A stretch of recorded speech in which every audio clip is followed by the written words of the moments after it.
Hello, everyone. This is Darcinovia once again. Yes, you're getting another stream like a day after The Force Awakens. Now, don't expect this particular stream to be as long as The Force Awakens simply because I'm reviewing three novels. And so, yeah, that's the reason why. And not to mention, considering that I have a limited amount of hours on StreamYard, so I have to be careful at this point, at least until the 16th of November. So even if I wanted to, I cannot have this review be more than like about 30 minutes to 40. I think I can get my points across around that time.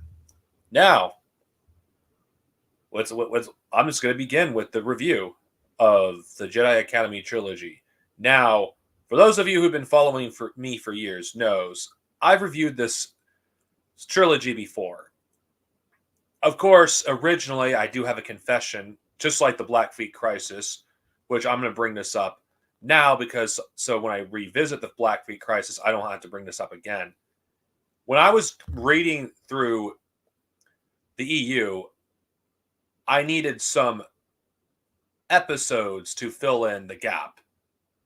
And I couldn't go like months along end without new reviews, so I recorded the reviews because I already read the novels before.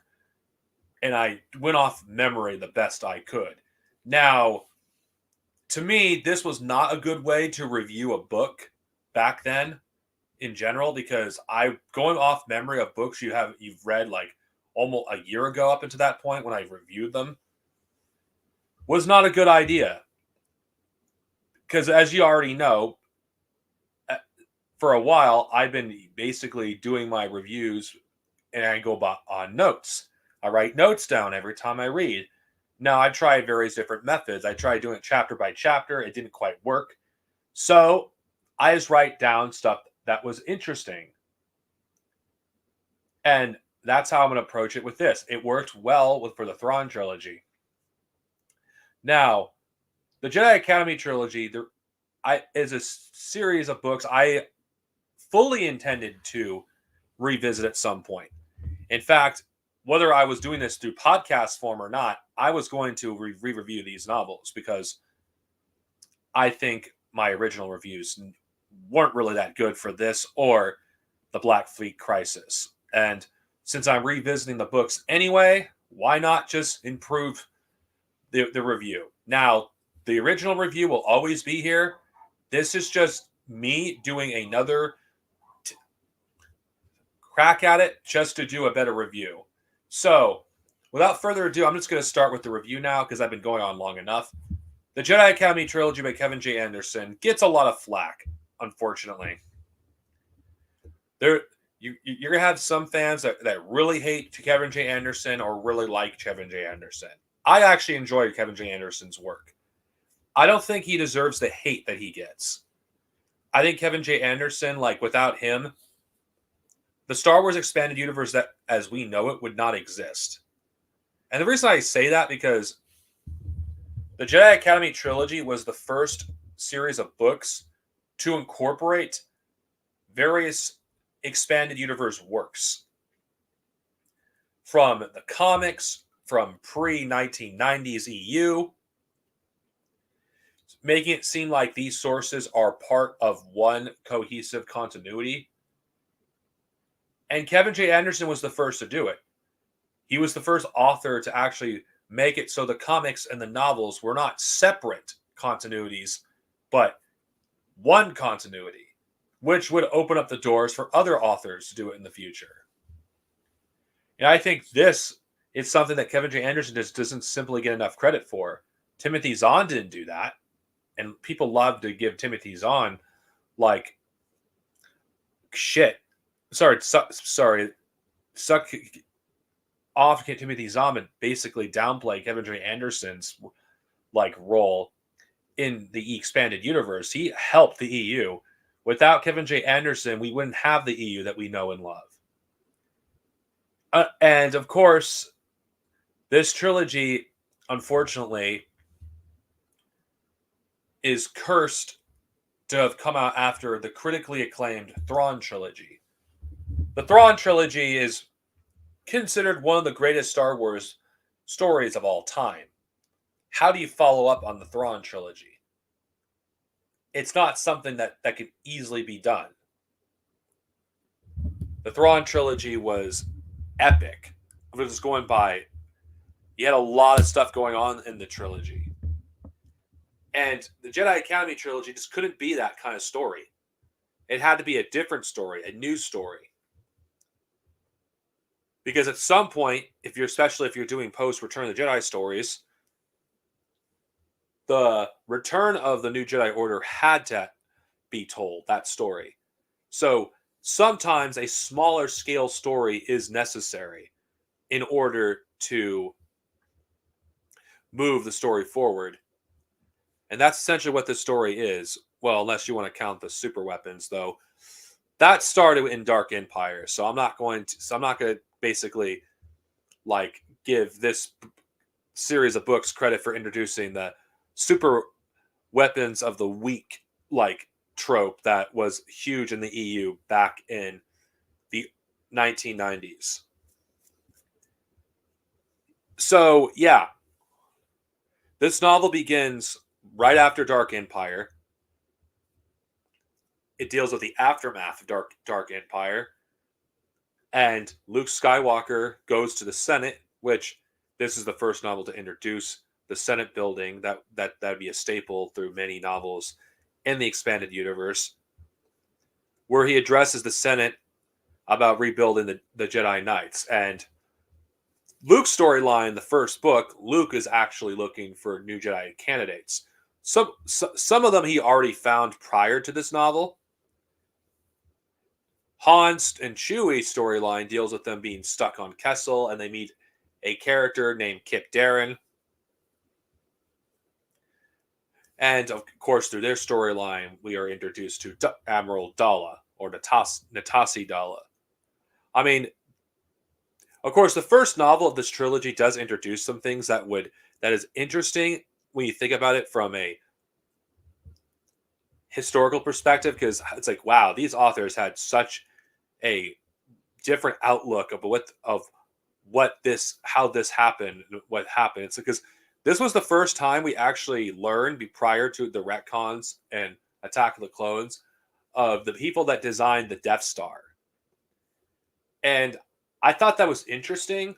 And I think this is one thing a lot of fans don't like about Kevin J. Anderson, because he ties his stories to the movies. And I don't find anything wrong with that. I find nothing wrong with connecting the dots, because this is the expanded universe. This is a continuation of the original trilogy. There's nothing wrong with connecting newer stories to older ones. And I think that was cool. You got into the technical side of Star Wars. And this is probably one of the first novels to actually do it as well.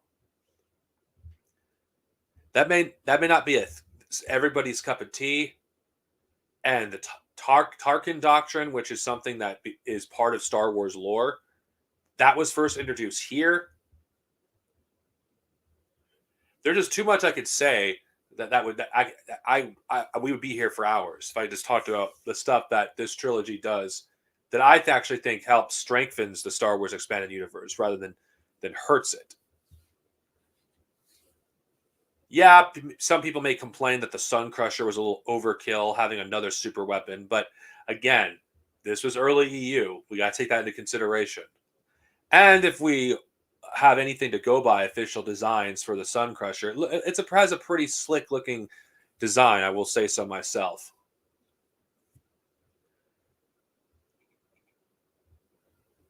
Do you feel the Thrawn trilogy would have feel like if the rest of it posed?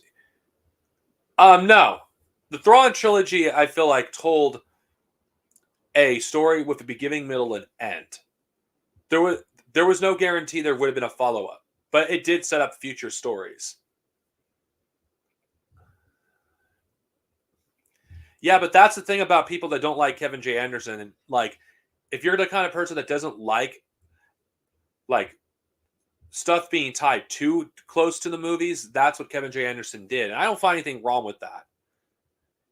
I actually think it was a brilliant idea at the time because nobody knew there was like going to be like Attack of the Clones was going to introduce the concept of the Geonosians being the designers of the Death Star plans. Who's to say they were the only ones that worked on it? I mean, that's the thing about franchises that run for a long time. Retcons are inevitable, and I just think that it's interesting to look at this in retrospect. Of course, there's some minor contradictions. One other I can think of about Yoda being on Dagobah for centuries, even though that was false when the Phantom Menace came out. Again, minor stuff like that. It's just minor. And of course, this novel introducing the concept of Jedi basically having basically bloodlines or families, which that was something that was contradicted in the prequels. Again, you cannot expect these authors to know what George Lucas had in mind for the prequels. Again, that was eventually explained through retcons. So it did work itself out. I mean, retcons are always going to happen if you're going to do an ongoing series like this. I have no issue with it. Of course, this novel further expands upon like what was established in the Thrawn trilogy, like the politics of the Star Wars galaxy. It's like the Thrawn trilogy, as good as that was, we didn't really know about, okay, what about the worlds loyal to the Empire?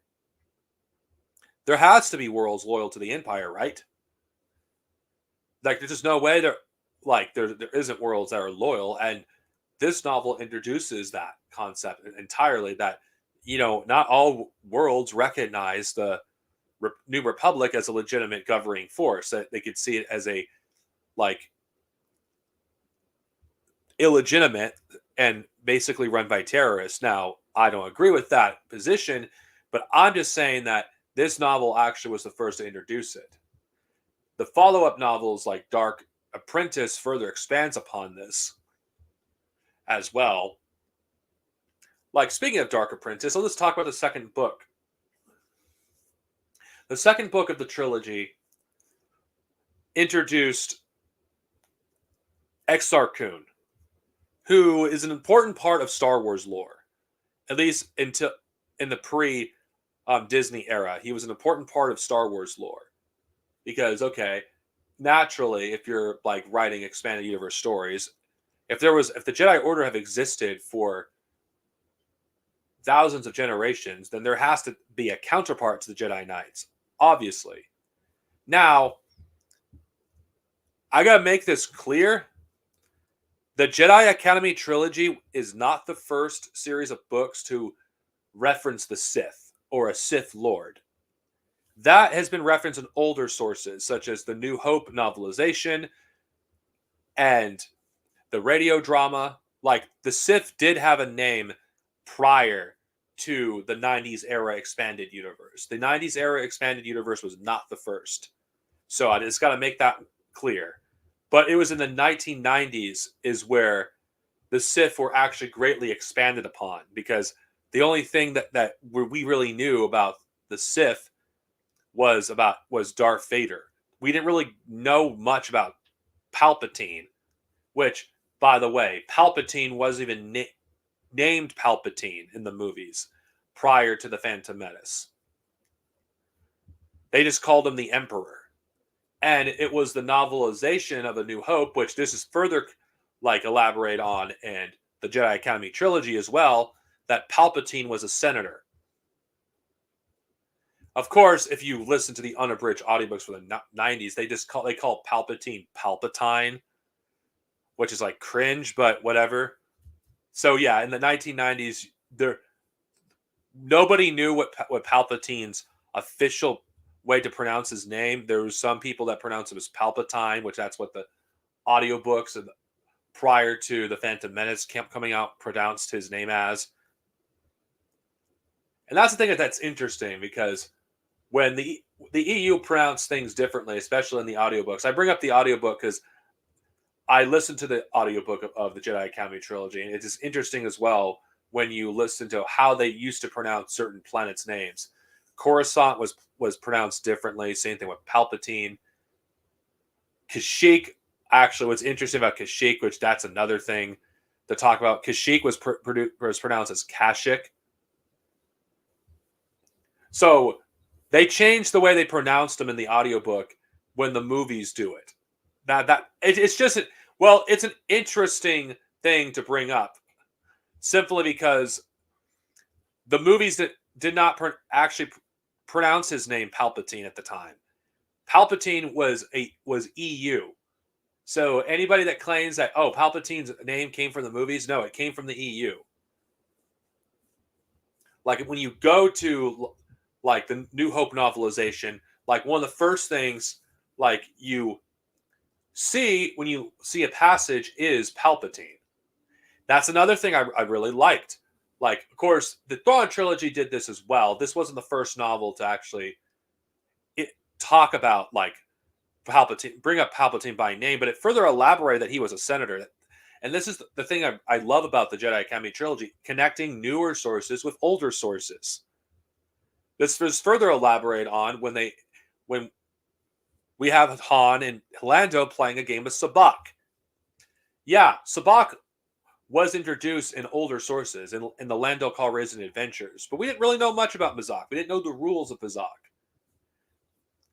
By this novel actually introducing like the rules of Mazak and expanding upon them, this book connecting the older expanded universe to the new expanded universe at the time. So the Lando Calrissian Adventures was part of the continuity now because of this book. Of course, this would later happen with the Han Solo trilogy by A.C. Crispin, where she would connect the Han Solo Adventures together with that trilogy. So this is the thing that I really love about the EU back in the 1990s. Rather than doing what Disney does nowadays and just completely ignores what happened or doesn't try to find any way to explain any discrepancies or try to connect newer stories with older stories, the 90s EU was very creative how it connected them. And of course, like the little moments between Han and Lando, I actually were probably some of my favorite moments in the second book. Also, another thing I really like about this novel, too, I'm going by Dark Apprentice here, was how it utilized Admiral Akbar. Of course, this also applies to the last book of the trilogy. Yeah, yeah, it was.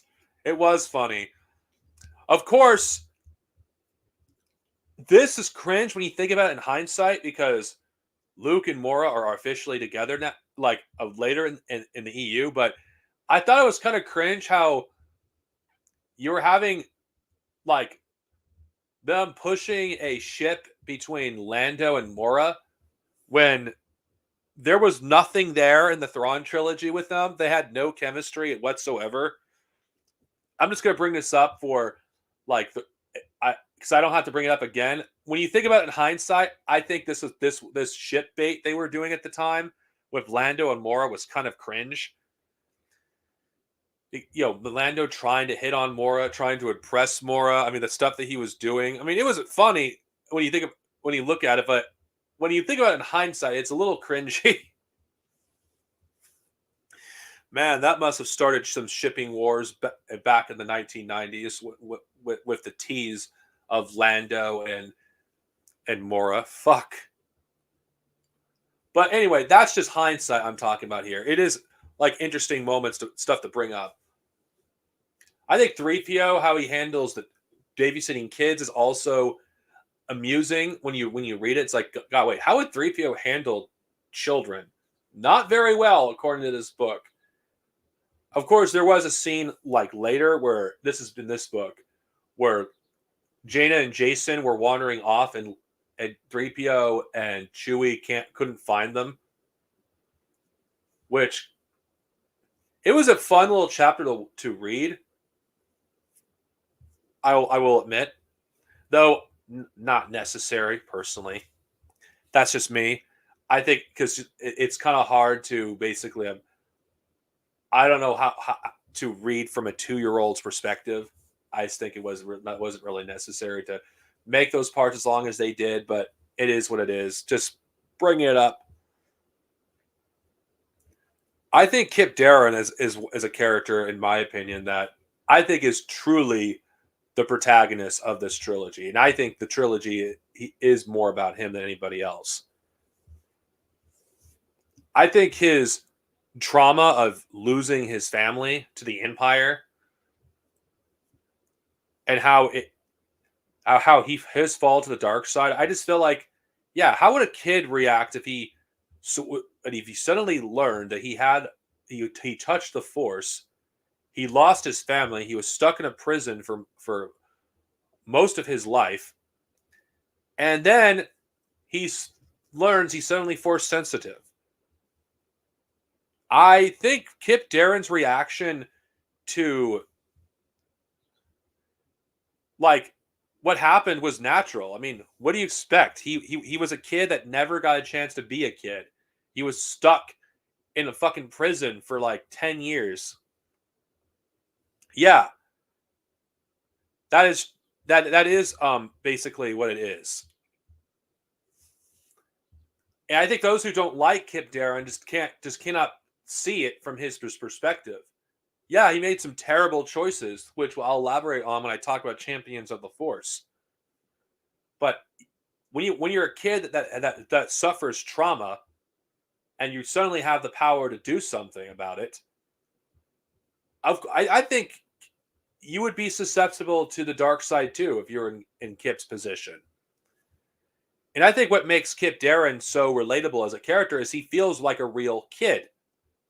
Like when you're a kid that's stuck in a prison for like most of your existence, pretty much, you are let out, and then you see like the very people that destroyed your life, destroyed your family, are still out there, and you have the power to do something about it. I think you would want to do that too. And I think this is the reason why the dark side is so seductive, and I think that is another argument for why I think this story works, because it shows that the dark side will always prey on your insecurities and everything else that you have inside. And Kip Darren felt powerless, and he didn't want to feel powerless again. And he learns from his mistakes, and you see that in future stories, which I won't elaborate on because I'm focusing on this trilogy. Um, I'll talk about Natasi Dalla though when I talk about Champions of the Force, because I feel like that's a character that doesn't deserve the hate that she got. I don't I don't know. I think Kip Darren and Han Solo. Hold on, how old is Han Solo in this point in the timeline in the EU? Let's see. Okay, he's I don't know. I guess you could say they're like a father and son dynamic. I guess you could, but I feel like Kip Darren is too old to be a. I'd say more like a big brother than a father and son, because I just don't. The gap in age isn't large enough for that. Yes, the champ now. To further elaborate on this, I think Exar Kun would make when he was first introduced in this trilogy, we didn't know that much about him. We get some stuff here and there in this trilogy, which if you read like the last book of the trilogy, like the very beginning, what Kevin J. Anderson does talk about doing a mini series on the Tales of the Jedi. So that's actually talked about in the beginning of Champions of the Force if you bothered to read the introduction. And I feel like Exar Kun, the character as a whole, despite not playing that big of a role, I think he works well. Even though, like George Lucas doesn't believe that Darksiders could be Force Ghost. Is he really a Force Ghost though? I mean, the amount of like powers that the Sith have, like do you think the Sith wouldn't find some way to basically attach their spirit into the material world? There's just no way they wouldn't. Not to mention all those abilities were lost thousands of years ago prior to the story of the Jedi Academy trilogy. And I think Exar Kun working as a I wouldn't really call him a character in this trilogy because I look at him as more of a force of nature who's basically a puppet master who manipulates things behind the scenes. When I first read this, I I thought Exar Kun was pretty scary because the kind of stuff he was capable of doing without having a body. Which I think when I read the comic that he was in years later, I think it makes him often come more impressive. And it's kind of a shame that people downplay Exar Kun's feats. He's one of the most powerful Sith to ever exist. Like anybody that's able to that basically keep their spirit in the material world for thousands of years after the fact is one of the most powerful Sith that have ever lived. I'm sorry. Yeah, he may not be able to affect the world in the same way he would be if he was alive. But the very fact he could manipulate people like Kip Darren and some of Luke's students, like he could have succeeded. He almost did. Exar Kun is possibly one of Luke's most dangerous adversaries that he's ever faced. And had he had a body, I don't know. He was so powerful that it took most of the Jedi Order at the time to basically trap his spirit on Yavin 4. A lot of people like to downplay his feats because he's like nothing compared to Vader or Sidious. I don't agree.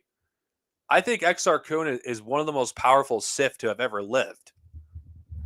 I just think Sidious's feats are vastly overstated. Yeah, honestly, George Lucas is somebody like I respect the man, but honestly, I just don't. He's not a god. There's some things I agree with George, and there's some things I don't, and that's just one of them.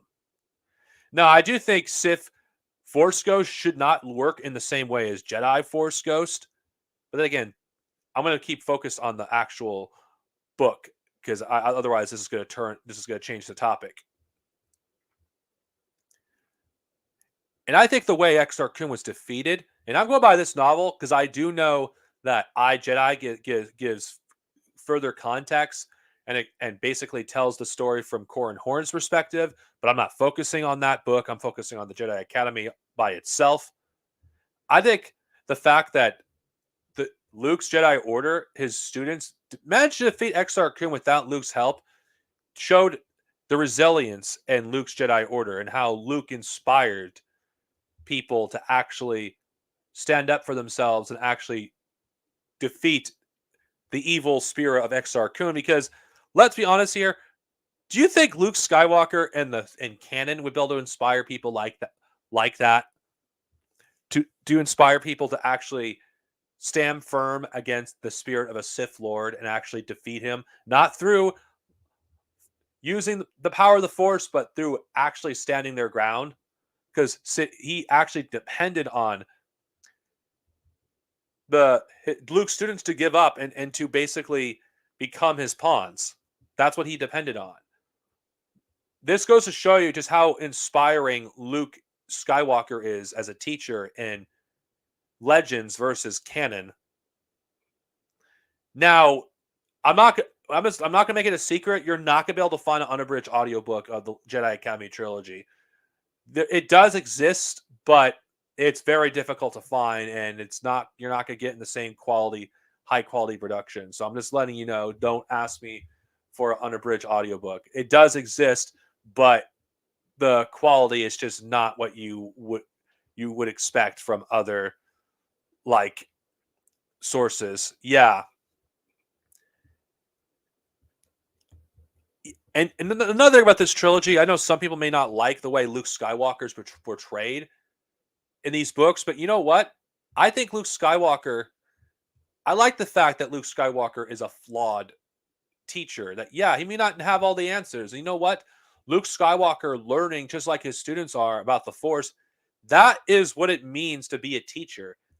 Because when you're a teacher, do you stop learning? Of course not. Luke Skywalker is going off what he knows based on surviving holocrons that he had found and the teachings he had from Obi-Wan and Yoda. So Luke Skywalker, the fact that he's struggling to teach students in the first place and is insecure and possibly scared of unleashing another Darth Vader onto the galaxy I think is natural. I mean, he's basically has the fate of an entire culture on his shoulders. I think we could cut this guy some slack here. Yes, back when these novels were released, they had a different idea what the Jedi were before George Lucas did his own story in the prequels, which I find nothing wrong with George Lucas having his Jedi be different. But then again, George Lucas's Jedi was not the Jedi Order that Luke based his Jedi Order on. His Jedi Order was based off the Jedi of the Old Republic prior to the prequels. So I guess you could look at it that way, because that's what Luke's Jedi Order was. Because back then, when these stories were being written, nobody knew what the Jedi Order was really like. And they had to go on what other people wrote. That's why the Jedi Order in the time of Nomi Sunrider is completely different from the Jedi Order of Anakin Skywalker's time. Because, again, different writers. One story was done in the early mid 1990s. One was done in the late 1990s. There's a huge difference, and there's nothing wrong with that. The very fact that in Legends, and of course I'll further elaborate on this because I'm changing the topic again. In Legends, there's multiple sects of Jedi, which I think is realistic if there's a religion in general, because Christianity and Islam, they have different sects. So it makes sense that the Jedi would have one as well. But I'm going to change back the topic because I'm getting way sidetracked here. Now I'm going to talk about like the last book of the trilogy, Champions of the Force, which I already talked about the big storyline that happened there with Exar Kun's defeat. Now, if there's one thing I'm going to probably say, because I'm going to get this out of the way right now, because even though I've been saying good things about this trilogy, if there's one thing I will have to complain about Champions of the Force, there is a lot of... I actually think this book could have really used an editor, honestly, considering you have a bunch of stuff that's happening, but there's long gaps between those events if you're reading the books. And I feel like this is the book where I feel like the regurgitation, and I haven't brought this up before because, again, I want to keep this positive, but I guess I'll just get this out of the way. I think if there's one thing I will say, I think the regurgitation of what happened in the previous books could be really irritating, especially if you are like me, who went through these books in a week. And I mean all of them, not one book a week, but all of them. And I feel like the pacing for the third book, it could be a little wonky at times. And I feel like with some editing, I think some of those problems could have been fixed. Like you probably shift, okay, you put this part, put it further in the novel, not earlier in the novel. And it just doesn't make sense. The time dilation in this book just feels off. But that's a nitpick. So that's basically the only thing that really negative I have to say is that. Now, I forgot other things that bring up, because there's another thing about Kip's character that people criticize is, oh, Kip killed billions of people and he got away scot-free. Did he really, though? Because he carries on the crimes that he yeah, that is true. Kip Darren carries on the consequences of his crimes. He does. It's not like he got away with it either. It's there's people that have done a lot worse than Kip. A lot worse. Like Anakin Skywalker, anyone? I mean, how many people has Anakin Skywalker killed before becoming Darth Vader? I'm sorry, but how many war crimes did Anakin commit in the Clone Wars versus Kip Darren? I think Anakin's body count is a lot higher than than Kip Darren. I'm sorry. I'm a fan of Anakin Skywalker, but Anakin is a war criminal. He's killed probably more people than Kip Darren has. Yeah, Kip Darren wiped out entire like solar systems. So yeah, of course. All right, fine. He has. But how many innocents were actually killed by Kip versus Anakin? This isn't whataboutism. I'm just being objective here.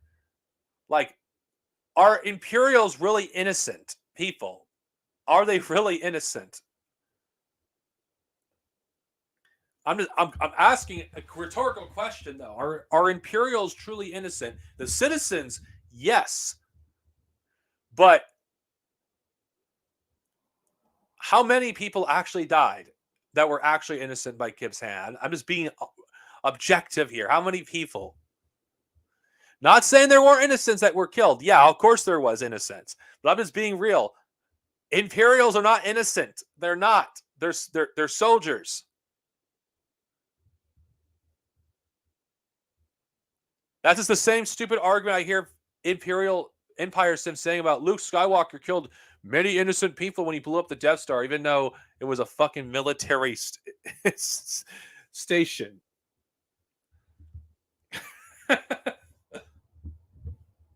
It's like I had to bring that up because it's stupid. And when you read NGO, like you constantly be reminded, and not to mention, it's not like this stuff gets ignored either. I guess it's just some people just looking for another reason just to attack this trilogy because they just don't like it. Which everyone has their own thing they don't like. That's fine. But I just feel like there's characters I've done a lot worse that don't get the hate that Kip Darren gets, and I just think it's ridiculous.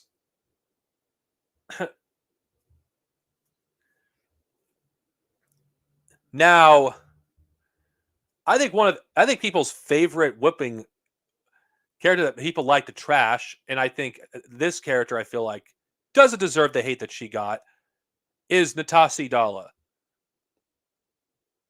I think Natasi Dala, to me, is one of the most underrated Star Wars villains ever, who unfortunately was a victim of being introduced in a trilogy that was living off the hype of the Thrawn trilogy. There's other female admirals that exist in Star Wars, but the very fact that this character had the misfortune of being introduced in this trilogy, it just, even though she's a villain, I can't help but feel bad for Dala because everything that she like does just goes wrong. Now, what do I mean by that? It seems like the cards are stacked against her. Like there's instances where she would have succeeded had it not been for bad luck. Example: Mon Calamari when she launched an assault on their shipyards. Had it not been for Akbar to know about Tarkin's strategies, if he wasn't even there, had he died like he was supposed to, she would have succeeded.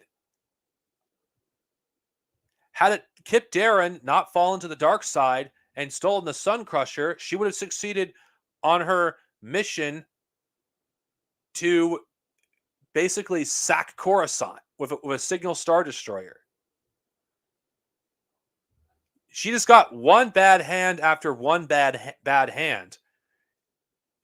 Now, for the galaxy's sake, for the Star Wars galaxy's sake, they're lucky Dala was cursed with bad luck in this trilogy because she would have done a lot of damage to the New Republic had it not been for all these things that had happened. In fact, if you ask me, the heroes were lucky that Dala wasn't to be able to succeed at anything because she's not incompetent.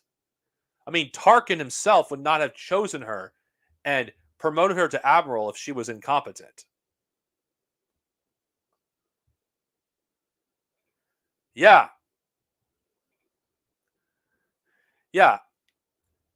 Akbar is a great character, and that's another thing I love about this trilogy. But I'm just going to get back to Dala because this isn't the defending of Dala, the character, not the you know like what she's doing, because I disagree with Dala is doing, and this is one thing I don't care what people say who want to talk about how bad they don't like Star Wars stories after a vision of the future and whatnot. If there's one thing I will give Karen Traviss credit for, and Aaron Austin, Christy Golden, and Troy Denning, they redeemed Dala as a character. She was given the chance that she should have gotten in the 90s EU. It was. Yeah, that was like, what the fuck? That was insane. Yeah, that was insane. This trilogy has some of the best action scenes in the EU. It's some of the most crazy shit. But oh no, what's like sorry. It's like, oh no. Yeah, sorry. But it's still, Dala was given a bad hand. Now, I'm not talking about redemption as a person. I'm talking redemption in terms of character writing. Because I love Kevin J. Anderson's character. Sorry. Okay, I'm sorry. Brain fart. Kevin J. Anderson, I don't think is a bad writer, but I think Dala is proof when given to people that are better writers than Kevin J. Anderson, she could be a great character. And I think the Fate of the Jedi series is proof of this. Yeah, she makes a lot of mistakes, of course, but she learns from them. And I think the very fact that this character was slept on for so many years until the novel Revelations, I'm grateful. And this is probably something I will probably talk about, things that I love about the Legacy era in the expanded universe. Because characters like Dala, she got a second chance, which writers in the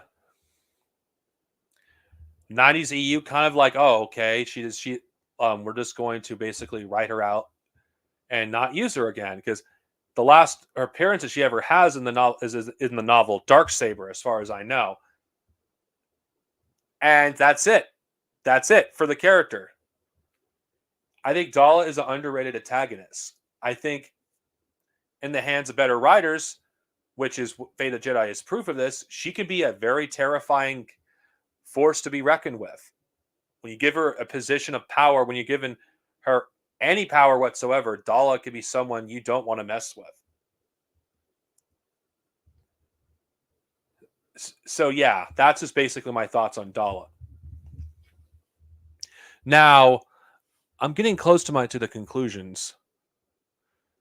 My conclusion was basically of this review. Now, the Jedi Academy trilogy, I do think, is an underrated series of books. They're not without their problems, of course. I think there's like a regurgitation of information that doesn't need to be there. I think when you get to like the third book, I feel like the pacing could feel a little off at times. I think the book needed a little bit more time in the oven, like maybe some editing, so the novel just feels like easier to read, because you have one thing happening at one point in the novel, but you have to wait till 40 or 50 pages. And I feel like having all these events happening in such a short amount of time, it just isn't believable. I think with some editing, I think this could have fixed this. I don't think this trilogy is as good as the Thrawn trilogy, but I do think it's a good follow-up to it. And I forgot to bring up the elephant in the room, which I won't really talk about much. I'll elaborate on it further when I talk about it again, is Dark Empire. Do you need to read Dark Empire to read the Jedi Academy trilogy? No. The events of Dark Empire are summed up early in the first book. You don't really need to read it. So if you're not a fan of Palpatine being brought back, you could skip that story. You don't need to read it. It's not essential. It's not necessary. Though it is an important part of Star Wars lore and legends, it's not something that you are required to read. Because I'm just saying this as someone that's read the story. But I didn't read Dark Empire when I read the Thrawn trilogy. Sorry, the Jedi Academy trilogy for the first time. So if you don't want to read the Jedi Academy trilogy, you don't need to read it. This trilogy doesn't need to be read to read the Jedi Academy trilogy. Now, if you're interested in a different kind of story post Return of the Jedi, and the Thrawn trilogy just isn't enough for you, I think this is a good continuation of that. I think the Jedi Academy trilogy has a lot of things that I like in a Star Wars novel. It has great action scenes. It has. I like how it explored the Force. I like how it greatly expanded upon earlier sources. I like how it connected earlier stories to newer stories. I don't know. There's just something about the 90s expanded universe, going back to it after so long. I feel like the magic of this era just cannot be matched. There's just something special about this early era of the like Zahn era expanded universe that I just feel like I might have to do my own video about it, but there's just something special about it. And I think that this trilogy continues that like tread for me. Now, what do I give the Thrawn trilogy? Sorry, I keep fucking up. Sorry. The Jedi Academy trilogy. What do I give it? I don't think it's on the same level as the Thrawn trilogy. Just going to be objective here. But I do think it introduced a lot of interesting ideas and it introduces a lot of stuff that would carry over to future expanded universe works. And it deserves credit for that. I think it's a good follow-up to the Thrawn trilogy and further expands upon events that happened prior. And if you are a fan of Dark Empire and you're looking for a follow-up story, this is a good story to follow up on that. So the rating I would give the Jedi Academy trilogy, I would probably just say it's an underrated classic. Though I wouldn't give it a classic rating. I'll just give it good. It's a good story. Not as good as the Thrawn trilogy, but I still think it's worth checking out regardless. Yeah, it was a magic era, and that's something that'd be worth talking about in the future. Now, I think I'm done. Thank you for watching, everyone. And you know what? I think I'm getting better at this. Since I've been more comfortable, eventually I like to expand past Star Wars. Who knows? Anyway, may the Force be with you. I hope you enjoyed this review, and see you next time with another stream. Later.